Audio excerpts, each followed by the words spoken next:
وبركاته نحمد ونصلي على رسوله الكريم أما بعد فأعوذ بالله من الشيطان الرجيم بسم الله الرحمن الرحيم وجاهدوا في الله حق جهاده صدق الله العلي العظيم সবাই পড়ি সাল্লাল্লাহু আলাইহি ওয়াসাল্লাম। ইসলামী শ্রমিক আন্দোলন বাংলাদেশ কর্তৃক আয়োজিত আজকের সম্মেলনের সম্মানিত সভাপতি, এদেশের লক্ষ কোটি মানুষের হৃদয় স্পন্দন আমাদের শ্রদ্ধাভাজন আমির হযরত পীর সাহেব হুজুর চরমনাই দামাত বরকাতুল আলিয়া, শ্রদ্ধাভাজন ওলামায়ে কেরাম, নেতৃবৃন্দ, সকল স্তরের শ্রমিক ভাইয়ের আমার, ইসলাম কি? ইসলামী শ্রমিক নীতি যদি বাস্তবায়ন হয় তাহলে মানুষের কি উপকার হবে আমরা শ্রমিকরা অনেকেই জানি না। ইসলাম সাম্যতার ধর্ম, ইসলাম মানবতার ধর্ম, ইসলাম শান্তির ধর্ম। ইসলামী আদর্শের মধ্যেই সাম্যতা আছে, শ্রমিকদের অধিকার আছে। আজকে বামপন্থীরাও শ্রমিক অধিকার নিয়ে আলোচনা করে, আন্দোলন করে, কিন্তু শ্রমিকদের অধিকার বাস্তবায়ন করতে ব্যর্থ হয়েছে।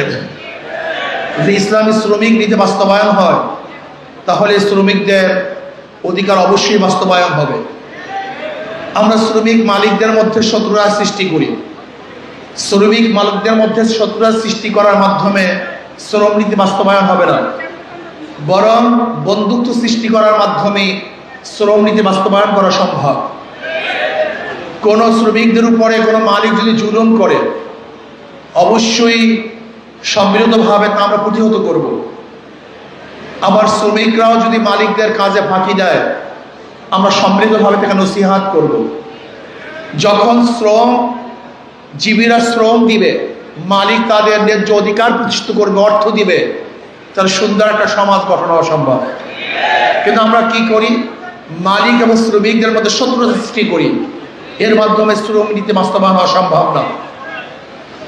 আজকে শ্রমিকদের জন্য যেই টাকা বরাদ্দ সেই টাকা তাদেরকে দেওয়া হয় না। আমাদের পূর্ব বক্তা বলেছেন 1 লক্ষ কোটি টাকা বরাদ্দ করা হয় এই শ্রমিক জীবী মানুষদেরকে অধিকার ফিরিয়ে দেওয়ার জন্য, তাদেরকে সুখ শান্তি দেওয়ার জন্য। কিন্তু সে সমস্ত টাকাগুলি কোথায় চলে যায় আমরা নিজেরাও জানি না।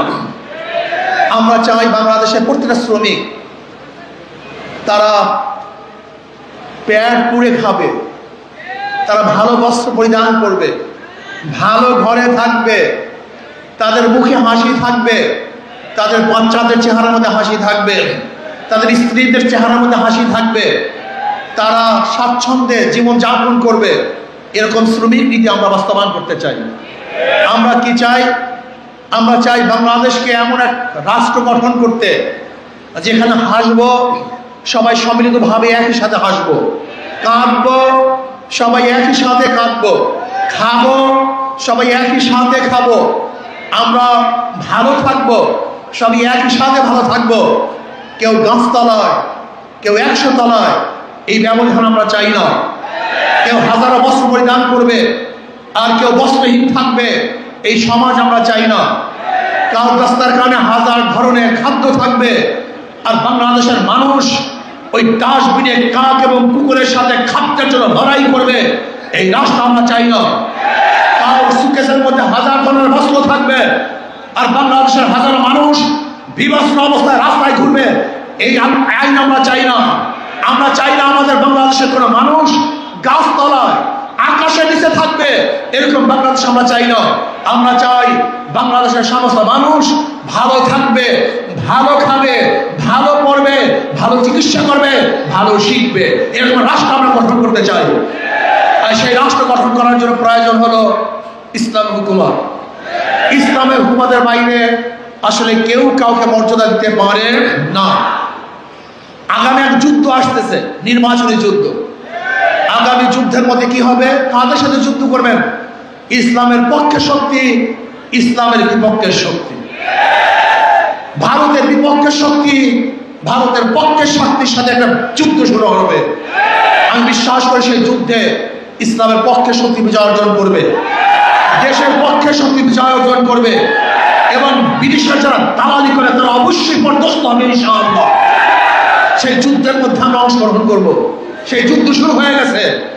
এর জন্য আমি শ্রমিক বন্ধুদেরকে বলবো, এখান থেকে যাওয়ার পরে নহের সমাপ্ত কর্মপদের অবকাশ কোথায় বিশ্রামের, আজকে এখান থেকে ঢাকা থেকে যাওয়ার পরে আমরা সিদ্ধান্ত গ্রহণ করব, আমার 24 ঘন্টার সময়ের মধ্যে আমি কত ঘন্টা সময় দাওয়াতি কাজে ব্যয় করব। আমরা যেখানে যে শ্রমিক পাবো আমি তাদেরকে দাওয়াত দেব। বাংলাদেশে প্রায় 80% শ্রমিক, এই 80% শ্রমিক যেই পক্ষে থাকবে তারাই বিজয় অর্জন করবে। কাজী ইসলাম শ্রমিক আন্দোলনের প্রত্যেকটা নেতা কর্মীদেরকে প্রত্যেকটা শ্রমিক কাছে যেতে হবে।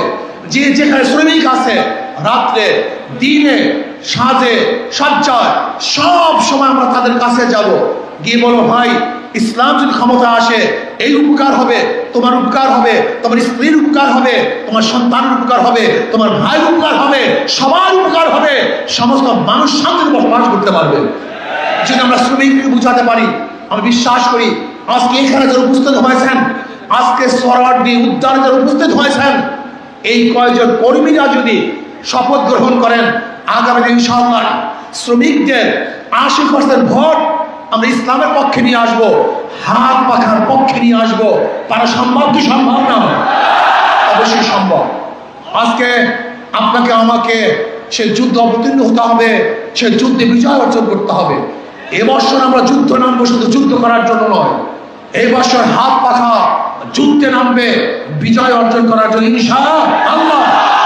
সব মার্কা দেখা শেষ, হাত পাখার বাংলাদেশ কোরআন ও সুন্নাহর আইন বাস্তবায়ন করতে হবে।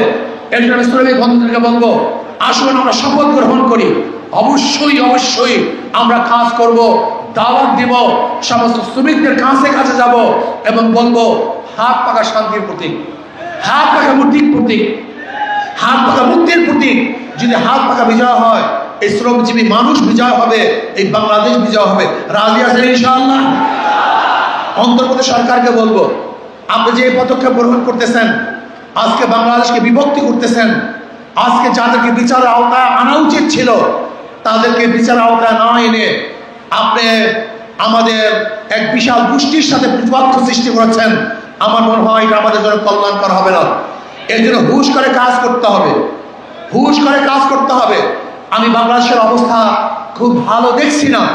এর জন্য আমি শ্রমিক বন্ধুদেরকে বলবো, সচেতন থাকুন।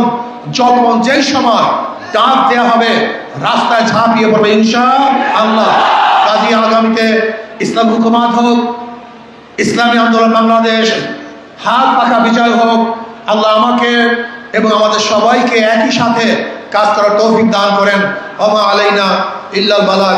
আসসালামু আলাইকুম ওয়া রাহমাতুল্লাহি ওয়া বারাকাতুহু।